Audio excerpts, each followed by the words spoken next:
Magandang araw mga kasipag, ngayon nga pala ay araw ng Friday.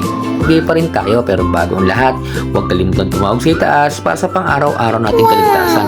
Ngayon nga pala mga kasipag ay magluto tayo ng ginisang ampalaya at also ang pampares dito ay pritong bangos. Kaya tara mga kasipag, samahan nyo akong lutuin na to.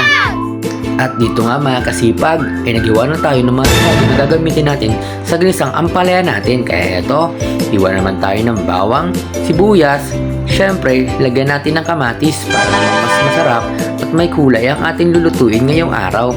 Dumako naman tayo mga kasipag sa ampalaya. Tinutol ko pa nga pala yung mga dalawang dulo nito kasi medyo bulok na siya. Pero pwede pa naman siyang lutuin at ito nga, tinanggal ko pa yung mga buto nila muna. Syempre, para hindi naman siya mapakla pag kinain natin at iniwa-hiwa ko na nga ito. At pagkatapos nga natin hiwain, ay lamas-lamasin natin gamit ang ating kamay at lagyan natin ng asin para matanggal ang pait nito.